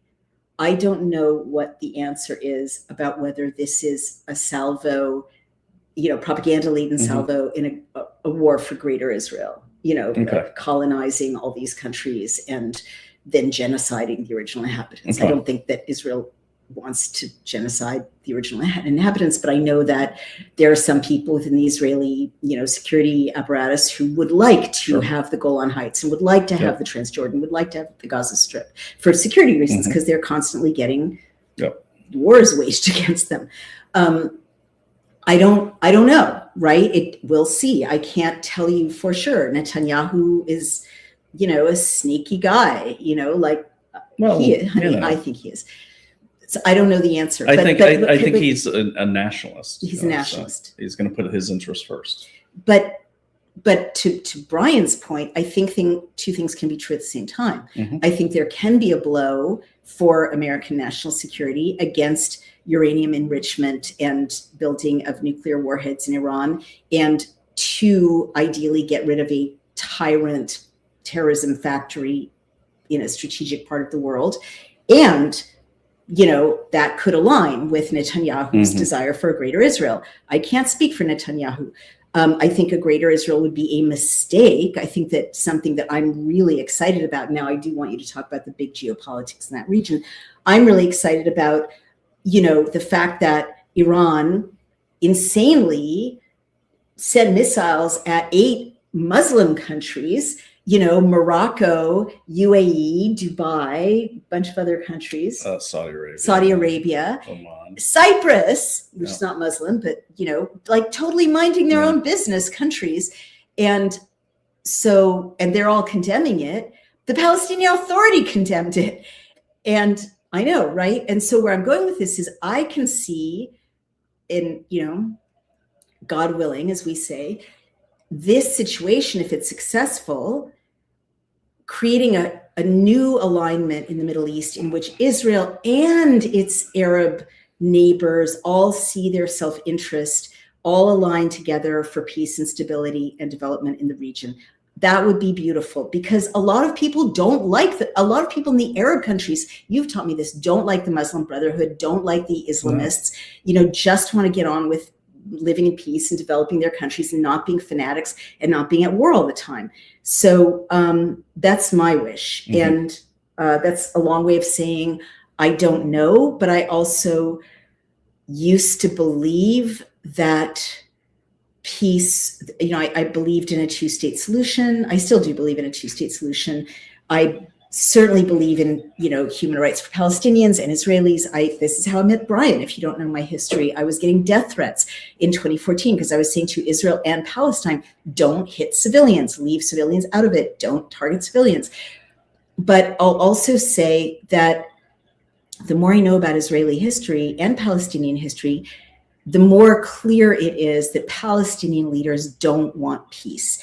And the more I think about October 7th and the fact that Gaza, people have to understand, Gaza was under Palestinian leadership on October 7th. They had Gaza, right? What did they do with Gaza? They didn't choose to build remote work companies with Beersheba, and provide employment for Jews and Palestinians or Israelis and Palestinians in Gaza. No, they chose to go over the border to attack peaceful people having a music festival and peaceful families on a kibbutz or a moshav and slaughter them all and then bring some of them back, kidnap them, torture them, rape them. So at this point, I'm not F you, because I never give up on peace.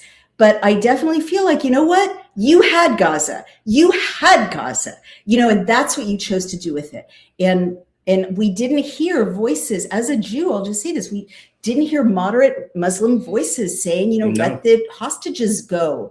In fact, a dear friend of mine said, well, they need the hostages for leverage, half a Palestinian person. A person who's half Palestinian.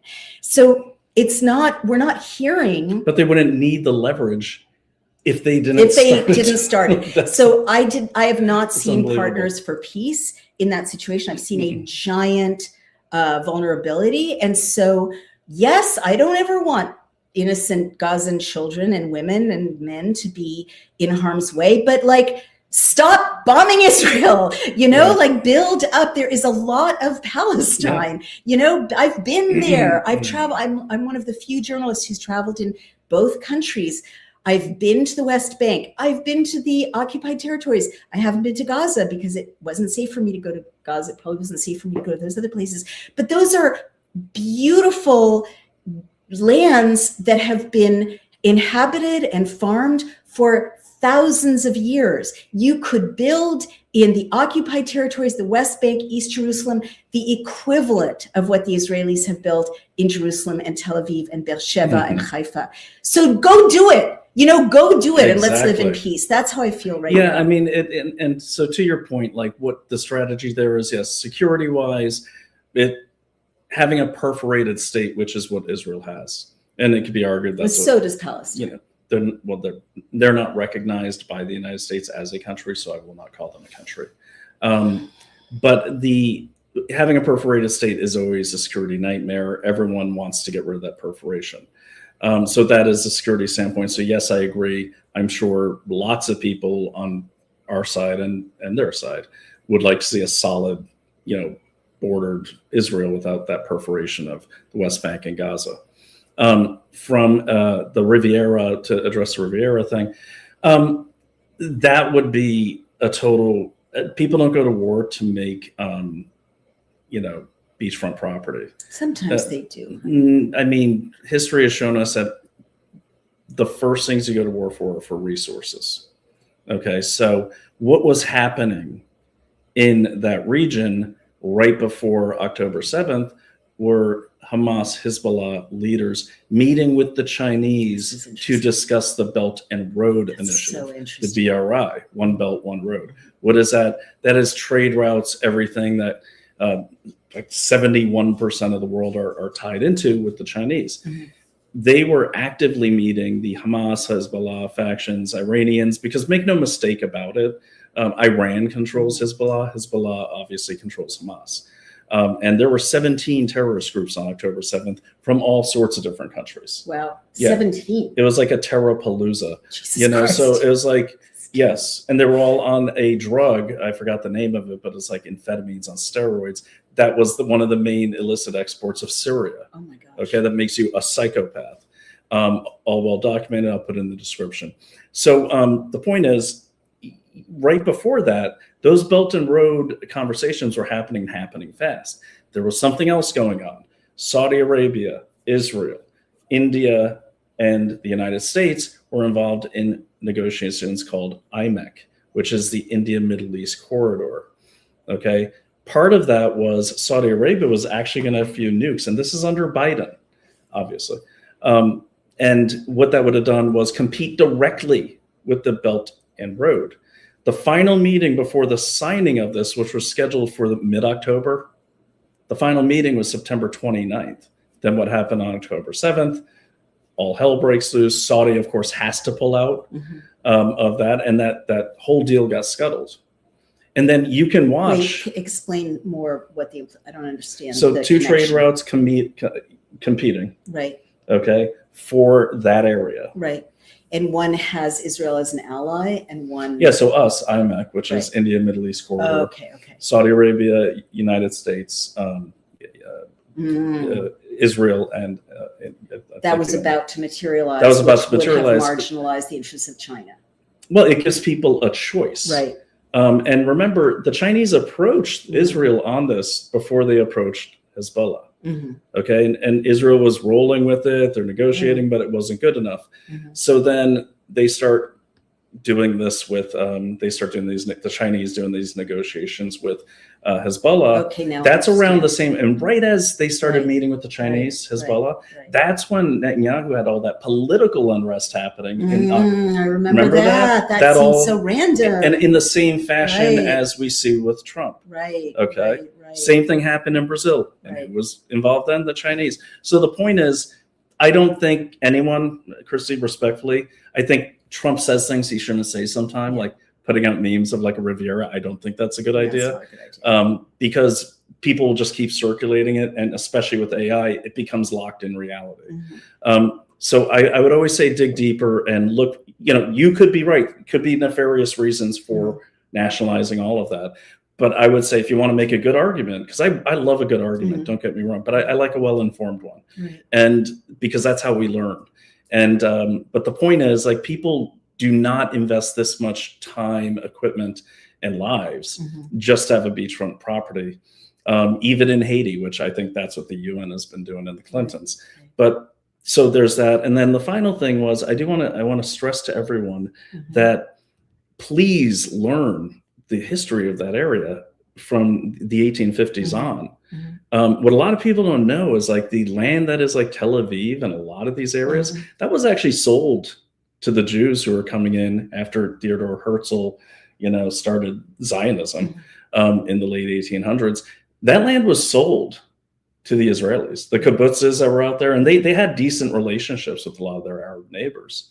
The Grand Mufti of Jerusalem, he signed a lot of those deals, and that was all crappy swampland, especially where like Tel Aviv was. And what the Jews said, do, to your point, they made a go of it. They had people from all over the world, because international kind of body of people brought in eucalyptus trees, dried out the land, and actually made it arable. What have not the Palestinians, what have the terrorist groups that have ruled over the Palestinians done? Nothing but spend money on weapons forever. And I will also state this, and I don't have it right at the top of my head, but the Palestinians after 1948, they were the can that was kicked all the way down the road by all the Arab nations over there. Like, they wouldn't even, I believe it was Syria that were the first people to actually let them in, because no one was even letting them in. And I can guarantee you right now, a lot of them can't leave Gaza, even if they wanted to, because during the initial bombing, the Hamas was not letting people leave. Like, a lot of people said, oh, the Egyptians won't let them in. Hamas wouldn't let them leave. And that is well documented across the board. And I will add it to the description. But when you talk to Gazans, they hate Hamas, but they can't say it. Right. Because if you've ever been to these areas, which I have many times, and I speak Arabic, they will whisper it to you, just like in Cuba. Right. Rebel News went down there recently. They had to pull people in alleys who had Trump tattoos. And they're like, we hate these people. Bomb away, please. It's the best hope we got. And that's why the Iranians are cheering, because, yeah, look, I hope there's a plan in place for who replaces, but they're cheering. And that's real cheering. And that's happening all over the world, because when you have leaders who are slaughtering 3,400 or 30,000, which are two big numbers, we can argue what is accurate later.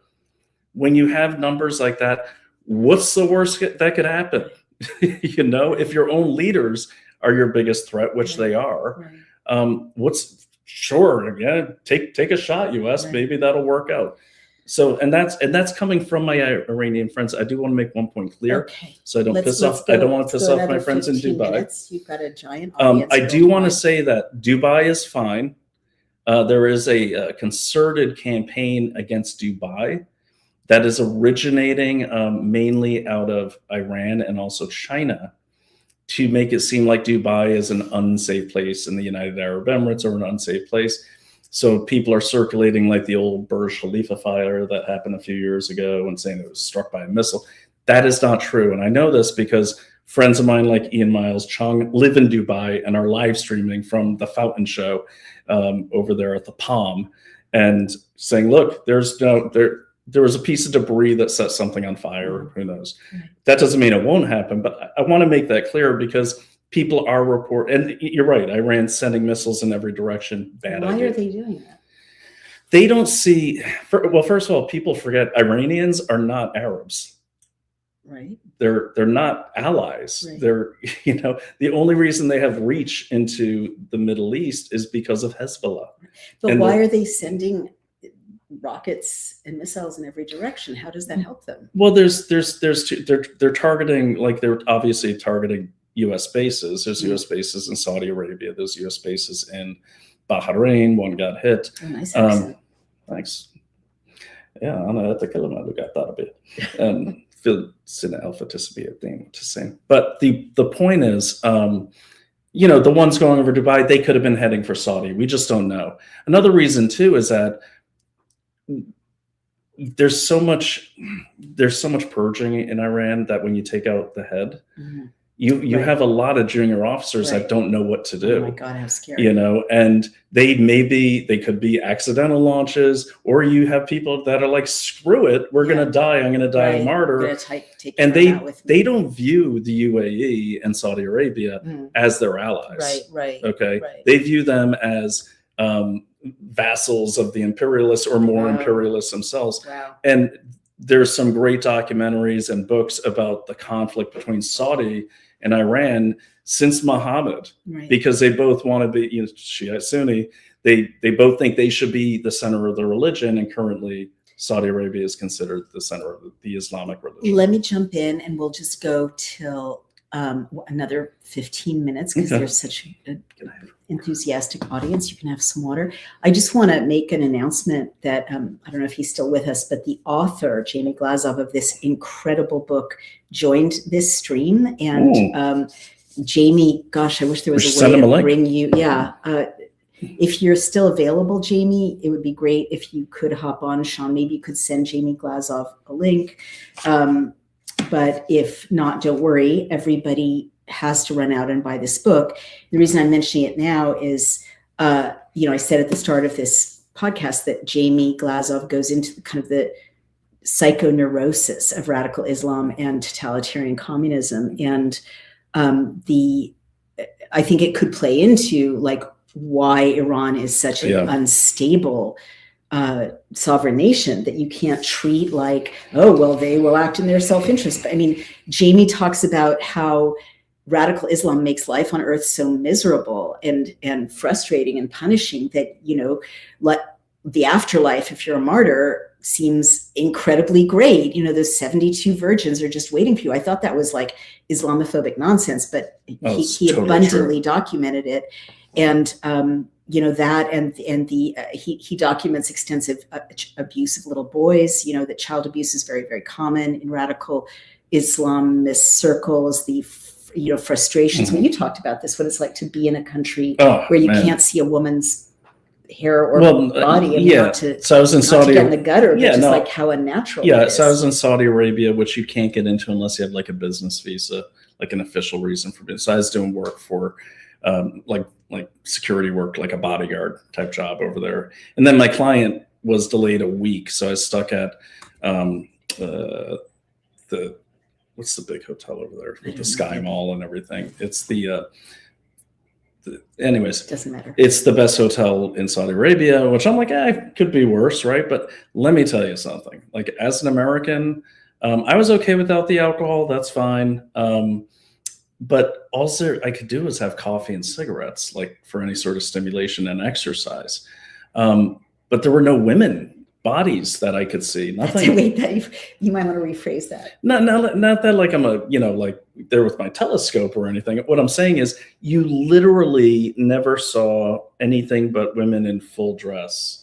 And it just had kind of a weird impact. Like I didn't feel connected. It's like not seeing the sky or the sun. Right, I think like right. it must be depressing. Right? Yeah, and I go, so I'm like, all right, I'm going to go hang out at the mall, and it's just like the morality police walk around. They get these big freaking sticks and you everything. can't talk to anyone, right? Can't talk to women. You can talk to men. Right.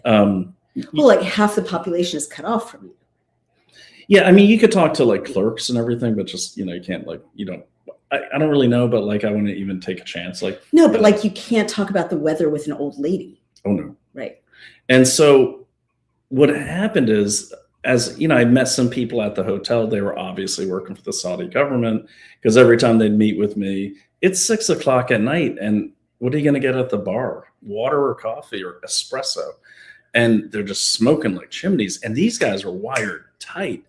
And then they kept saying, hey, man, do you know how we can get alcohol? Do you know how we can get alcohol? I'm like, yeah, I'm not an idiot. Even if I did know, I wouldn't tell these guys. I'm like, no, man, I don't drink, So, but they were so, I would say angry. Just, that kind of like when someone doesn't eat a lot of food and they drink coffee all day and smokes, like people that are on speed. On a hair trigger. They're on a hair trigger. And, and it's just it's kind of a boring country unless you're really rich. I'm not gonna lie to you. And then what I noticed is when I finally got on the flight, they decided not to even come to Saudi Arabia. So after a week of milling about and going around in taxis, which I almost got kidnapped like 3 times, but I saw as much as I could, get a feel for it. Finally, they're like, hey man, meet us in Dubai. I'm like, thank God. So as soon as the plane crossed that international line in the sky, whatever it is, into the UAE territory, all the women on the flight, hijab gone, all their headdresses gone, Western clothing on. They're ready to shop. They're ready to rock. So it was the coolest thing I've ever saw. But I like the Saudis. I always have. Nothing against them. I've jumped with the Saudis. We work with the Saudis. They're really great allies. But man, it is tough. I mean, it is tough. And I can imagine even in a first world country like Saudi Arabia, it's hard. It's very easy to be triggered into anger. Right. Because you have controlled internet. You have a controlled communications, controlled entertainment. Oh my God. I think I rented like Baywatch, just to see, some female bodies. Before we were dating. Like literally, it would go fuzzy when they're running on the beach. And I'm like, this is BS, man. I paid a lot of money for this. I might as well be a blind man. I think I rented the girl with the dragon tattoo. And it's like, it was an hour-long movie, because anytime she showed anything, it's just gone. I'm like, this is crap. So the point that Jamie makes is that as stressful as that might be in a context in which it's reinforced everywhere, and that's, the collective choice, and there's strong kind of validation for that, you take people, especially not wealthy, not educated people who are struggling anyway, Right. Say from like Islamist rural Pakistan rather than Saudi, because I don't know that much about Saudi Arabia, and I'm sure there's lots of sophistication there, but take rural Islamists from rural Pakistan, places where they're, child brides, they were burning widows a century and a half ago, like you can't bring charges against your rapist because it's your fault if you were raped. What are you talking about? Rural Pakistan, and then dropping them off in Western countries where they see what are to them naked women walking around in the street all the time. And Jamie points out that imams and religious teachings tell these men that it is okay to, rape non-Muslim women, to enslave non-Muslim women, to, to hate and be their own, women who don't comply within their own. And he's right, but I want to be fair. Right. There is no universal interpretation of Sharia law, for instance. That's correct. And that's what a lot of people don't realize. It's not like the Constitution where like there's one unified document. So Jamie's right, but I will say this, Pakistan, Iran, these are very mountainous regions with a lot of isolated communities. So it's very much like, it reminds me of, having been to these places, they kind of remind me of like post-apocalyptic movies where there's other people out there, you rarely have contact with them, and it's up to the local imams to interpret Sharia law as radical or unradical as they want. God. So for instance, you go to Saudi Arabia or UAE, it's a total different animal than it would be in, say, Pakistan. A lot of the Arabs and Iranians, they deal with the Indonesians and the Southern Filipinos, who are also very dense. Actually, Indonesia has the biggest Muslim population in the world. They don't like it, though, because they're holding hands out in public. They're doing things a lot of Arabs wouldn't do. So I would caution people, just like I would caution them when they're talking about, say, Jews. There's a lot of different kind of Jews. There's secular Jews, there's Hasidic Jews, there's Orthodox Jews, there's Jews that don't believe in Zionism, there's Jews that don't believe in anything. It's just like any other group of people. You can't lay a blanket statement. And I wasn't trying to. No, I know that. I just want people to know, because they will meet people, from like the UAE, from Abu Dhabi, and where I have a lot of friends who are like, yeah, whatever, man. So it's different. Well, so going back to the last thing, thank you for sharing your experience. Going back to the last thing that I wanted us to be sure to cover before we sign off this unusually long podcast, but well worth it. You gave a riff about what the strike on Iran does to the whole geopolitics of like energy to China, alliances with Israel. What happens? Do you remember that riff? I do. It was dinner. It's like getting it last night. Yes. It was a really good riff. And like what happens now? Like what is the big chessboard thing that happened when, as I see, President Trump struck Iran? Oh yeah. So, well, the timing is really interesting. So Iran has been illicitly one of the bigger suppliers of oil to China. This is it. And even under sanctions, Venezuela was still pumping a lot of oil over to China. And then under Biden, he lifted those sanctions, so it was flowing. Taking out Venezuela, you take out, I remember now. So you take out a big chunk of oil that goes to China, taking out Iran again. And then what do you got? You got, some, African countries, maybe Algeria, you also have Russia. But see, now Russia has a demand problem because. Can you fill in like the rest of those sentences? Then you have Russia doing what? Russia's supplying, they supply natural gas to Europe. They also have oil. And then you have us. We have a lot of oil. So what you're doing is you are capturing the oil market. Oh, wow. Because we had two things happening with China at the lead, really encouraging it. We had OPEC and they might have switching from a petrodollar to a petro yuan. Okay, which if we're not the prime currency of the world, everyone's lives change. That's why it's so dangerous to have like Mondami in the financial heart of America, because he's, obviously not in charge of anything. And then, so it does create a situation where China's military cannot be as effective, because the scary part is there's been like tons of these tabletop exercises, like kind of war gaming at the Pentagon, where almost every time in a kinetic war against China, the U.S. loses. Okay. But what a lot of them didn't factor in is, well, what if China has no fuel? Okay. And it does turn the tables. Now there's a lot of nuclear power type stuff in terms of like their bigger vessels, but it does put a massive strain on China. But the biggest problem for Xi Jinping right now is, what is today, the 3rd or the 2nd? So the day after tomorrow, they have their annual like committee, Congress, whatever they call it, over in China. Now Xi Jinping, who's always under immense pressure to get unseated by his rivals, just like every Chinese leader, he couldn't even react to this because the hardliners who are against him in the Communist Party and think they'd be a better chairman, it was a beautiful time. He can't react because we're so close to that committee meeting, which is massive. It's like their State of the Union. Also, it really makes him look weak. Like, how do you let this happen to our ally? And why didn't we respond? So it puts them in a real pickle. So it'll be interesting to see the way that plays out. Okay. And what's it going to do to Israel's relationship to all of its neighbors? Is there a chance for more peace and solidarity with Saudi Arabia, UAE? Well, a lot of people, I think maybe, I wouldn't say peace, but there's been a fair degree of peace. Let's not forget that Jordan and Israel for a long time have been trading partners in energy and utilities, like water, and water is a big one, and electricity. Let's not forget that Saudi Arabia and Israel have had a pretty decent relationship for the most part. So they've learned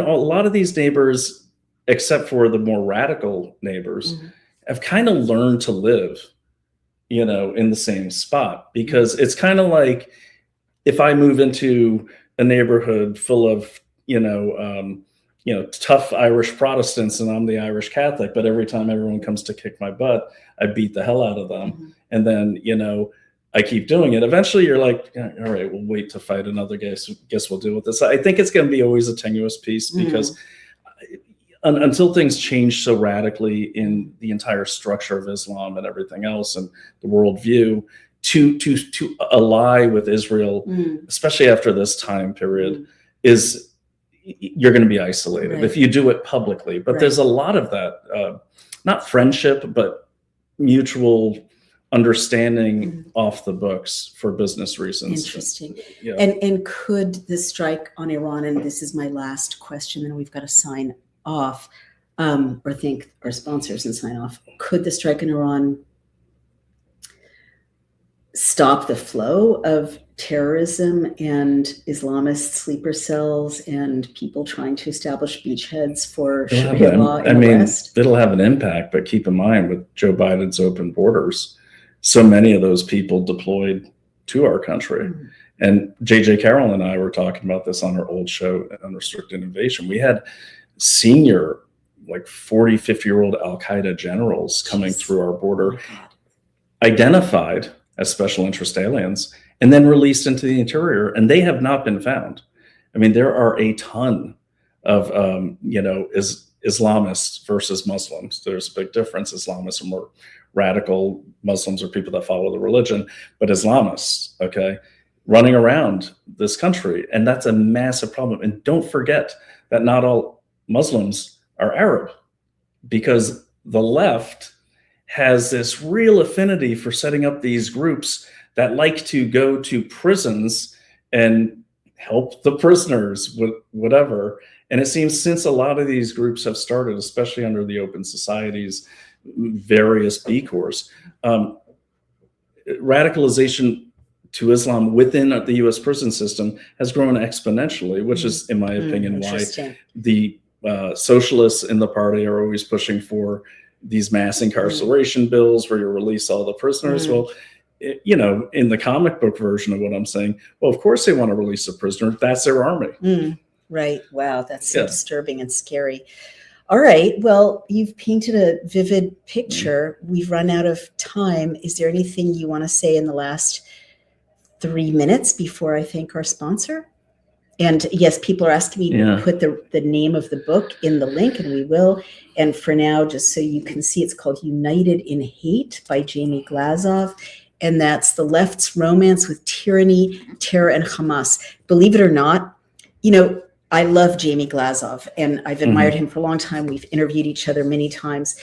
But when you get a friend's book, you don't always jump on it with enthusiasm, because you never know, right? I would assume that anything Jamie writes is really profound and well-researched and important. But I wasn't feeling like, oh, this is the book I will never want to put down. But literally the minute I started reading it, especially that first chapter, which I'm going to ask Jamie if we can run the first chapter on Daily Clout. Jamie, I've never seen her so engrossed. Look at this. Look at the highlighting and dog earring. It is a page turner. It's written it's written with the momentum of a thriller, and it makes you understand everything about the world, the modern world, and really going back a century that is otherwise impossible to understand. So kudos, Jamie Glazoff. And again, the book Jamie, I wasn't United even in Hate. I wasn't even like that jazzed about it, because I was like, oh, Jamie, the guy that never has me on his show ever. But then she's like, you're going to want to read this. I'm like, I won't want to read it. It's Jamie. I'm just kidding. But I've started reading it this morning. And unbelievable. I know a lot. I thought I knew 90% of what I thought I knew, and I don't. And you've really filled in some amazing blanks for me and for Naomi. Yeah. She's like, did you know? I'm like, oh, thank God for Jamie, because I've been. And this is the marital curse, right? I tell her a lot of this stuff, not in your detail with your your level of research, but then she's like, hey, did you know? And I go, yeah, I told you that. Oh, did you know? I did a whole show on that. And then so what I'm going to do is, Jamie, if I ever end up on your show, we're gonna sign a MOU ourselves, okay? Anytime I need to get information to Naomi, I'm gonna send it to you. So you can put it out in a tweet or a Substack, and you don't have to give me credit, because husbands and wives never listen to each other, even though they love each other. Okay, they always go with the third party. So just keep that in mind. Great book. I highly recommend it. It's amazing. It is amazing. We're united. And you wanted me to say one last thing, because I'm going to have to get ready for something. But my final word is this, because I see a lot of the comments and they're rationalizing Jewish stuff. What a surprise! No, Jews rationalizing. I know. First of all, I'm a Roman Catholic. I'm not Jewish. He's such a not Jew. I'm a confirmed Catholic. I've done every sacrament but last rites, and I have been my whole life. None of my family is Jewish, but I go to Jewish communities. These are my friends. I really like Israel as an ally, but that's beside the point. I'm America first. But what I will say is this, as an investigator, as an intelligence analyst, professionally trained by agencies and the military since I was 18, anyone that wants to say that we are doing this, or we're saying this because of this, fine, prove it. Okay, prove it. Put it in a good Substack or whatever long form you use with good sources, and I will have you on my show to debate you with it, unless I agree with it, and then I'll have it on my show to amplify it, because I want people to prove me wrong. But don't be lazy. Don't just say, you're this, because that's a social media graffiti. That's a kid with a spray can on the Twitter wall. We're all adults here. If you got something to say, I might not like it, but if you can prove it, or you can make a good argument with sources, like I'm sure we all learned in 9th grade, then do it, and I will listen to it. I won't ignore it. So just, put your research where your mouth is. Okay. And on that note, where do people find you, sweetheart? You can find me on @BrianO'Shea, BrianSPI on X, @BrianO'Shea on Getter. And then my show, easiest found at dailyclout.io, is Investigate Everything. And the Substack is, on my other Twitter is @ConsumerDiligenceDD. New report, by the way, about AI making it hard for you to cancel things. Oh, I heard you talking about that this morning. Yes, very Dallas important. Ludlam, our incredible senior editor, did that investigation. Head over to consumerdiligence.org and check it out. Because, they're using AI to make it difficult for you to cancel subscriptions, because they know they've run the numbers. Most people give up after the second attempt. That's horrible. It's terrible. All right. Well, thank you for all the work you do, Mr. O'Shea. Should I scoot away? No, stay and listen to my gratitude to our incredible sponsors. So Wall Street doesn't want you paying attention to this, but right now, China, very germane to our conversation, controls 98% of the world's gallium supply. Have you never heard of gallium? That's the point. It's the critical material behind next generation semiconductors.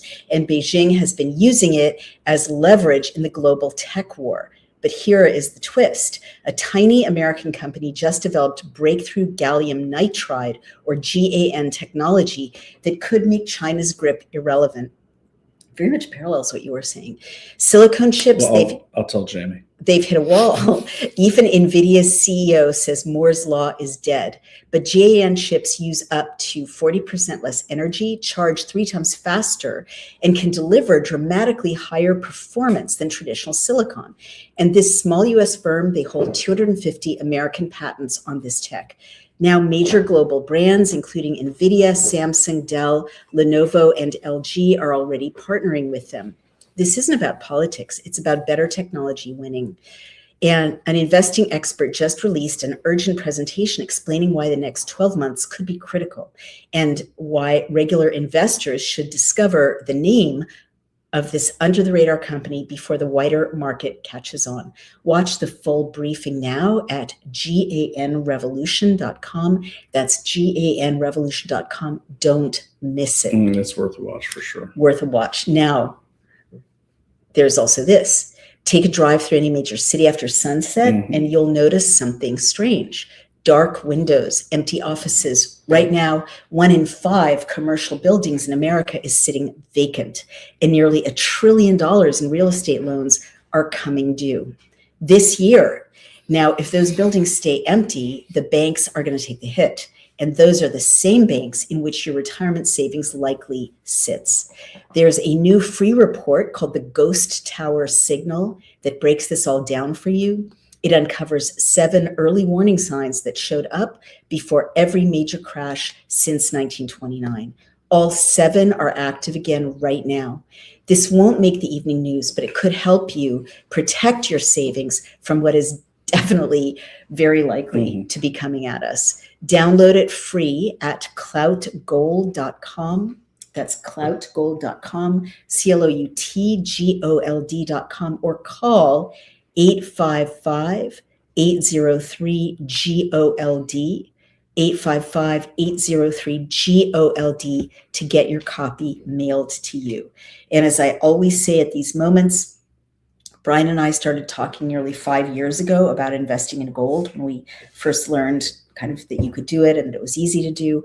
And if we had taken action then, we would have nearly quintupled our investment, 5x our investment. True. So we're not making that mistake again. $5,500 right now. It's insane. It's insane. All right, you guys, that's it for us. Can we give a shout out really quickly? I want to thank, we both want to thank Jimmy Wagner. Oh, yeah. For the event we attended last night. We were his VIPs at his VIP table. And I got to say, we were at the coolest table there. And it is the, it's a long name, but it's the Donald J. Trump Kings County Republican Club. But yeah. that's not where we were. I know, but that's what Jimmy's in charge of. Yes. And so we're at the Donald J. Trump table. Queens County Republican Club table with our friends. Kings County.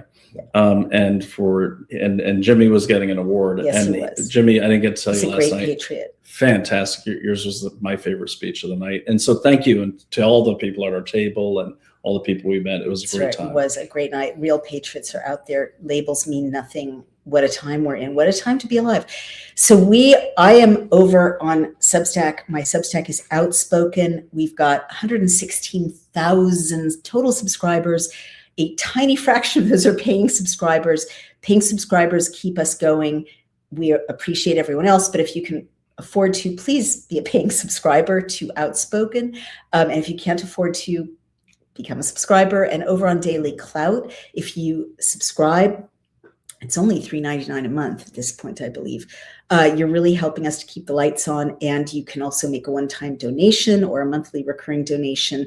We've got a team of people who keeps it all going, and you get the media you support. It's really that simple. And if you care about these commentaries, this independent journalism, the fact that we are beholden to no one, we'll say anything, we'll tell you the truth if we can find it, and we'll hold it up to scrutiny if we haven't figured it out yet. We also bring you Bill Cam, where you can see and share any state or federal bill from your phone, and legisector.com, where you can see what's coming at any one of 27 industry sectors. the legislation, right there in a private portal.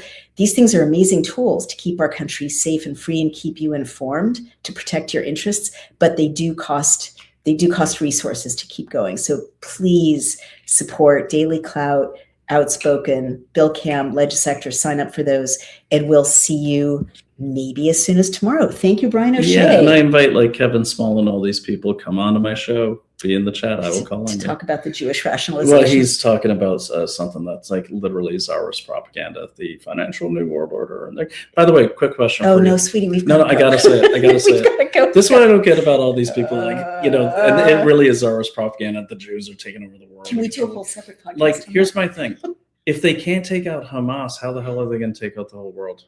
Oh my God! Right? Seriously. Or if they're going to take over the world, they haven't done it in 3,000 years. That's for sure. What are they waiting for? Like all the pieces to align? I mean, it's just so stupid, and that's just like Occam's razor. It's kind of like, okay, it's like, how many World War IIIs have we had? Yeah. Like I'm sorry, but like on the Extreme Right podcast, we've had like 50 World War IIIs that have not materialized yet. Yeah. But so maybe I just have to. Maybe they are. Maybe there's an ancient text that says, "Wait till year 6,000," because that's don't go yet. You gotta wait. No, baby, we're just not practicing our occult rituals hard enough.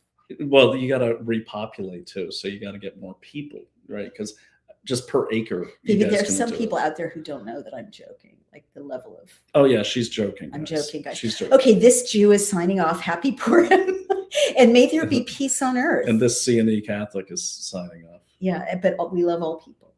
No, I don't love all people. Okay, we'll talk about that in our next. I don't. She might. I don't. Sorry. Okay, well, I love you guys. Some people just have bad wiring. Okay, we're going to go now. We're going to go. Bye.